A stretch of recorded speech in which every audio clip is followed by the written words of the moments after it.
اللہ کے محبوب حضرت محمد صلی اللہ علیہ وآلہ وسلم پر لبید بن عاصم نے جادو کیا۔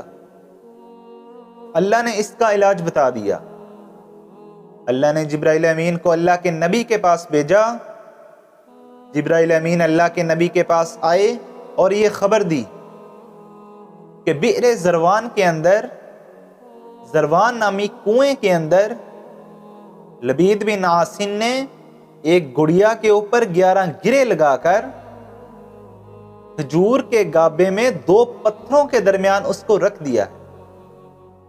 اللہ کے نبی نے سیدنا علی المرتضی رضی اللہ تعالی عنہ کو حکم دیا کہ جاؤ اس گڑیا کو لے کر آؤ۔ حضرت علی گئے اور لے کر آئے، اور اللہ کے نبی نے حکم دیا کہ اس گرہ کو کھولو اور اس پر ان آیات کو پڑھو۔ جب ان آیات کو پڑھا گیا تو اللہ نے آپ کو اس جادو سے شفا دے دی۔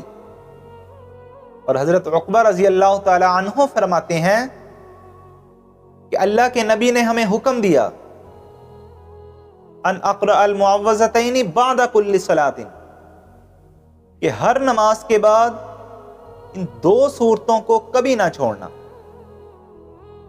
جس پر جادو ہو یا جنات کا سایہ ہو یا بری نظر ہو، حسد کی نظر ہو، تو ان کو چاہیے کہ ہر نماز کے بعد ان 2 صورتوں کو لازمی پڑھیں۔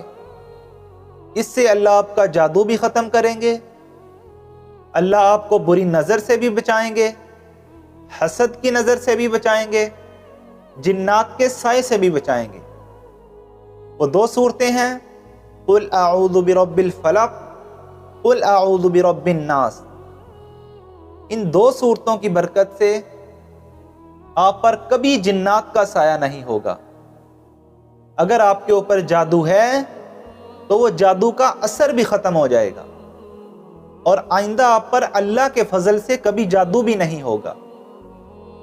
اگر آپ پر بری نظر ہے تو وہ نظر بھی ختم ہو جائے گی، حسد کی نظر ہے وہ بھی ختم ہو جائے گی۔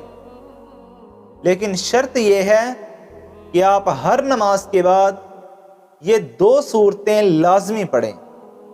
اللہ کے فضل و کرم سے آپ کو ساری زندگی کبھی جادو نہیں ہوگا، ساری زندگی کبھی جنات کا سایہ نہیں ہوگا۔ اس لیے آج سے یہ عزم کریں کہ ہم نماز بھی ہر حال میں پڑھیں گے، اور ہر نماز کے بعد قل اعوذ برب الفلق اور قل اعوذ برب الناس یہ صورتیں ہر حال میں پڑھیں گے، ہر حال میں اس کی تلاوت کریں گے۔ اللہ رب العزت سے دعا ہے اللہ ہم سب کو عمل کرنے کی توفیق عطا فرمائے۔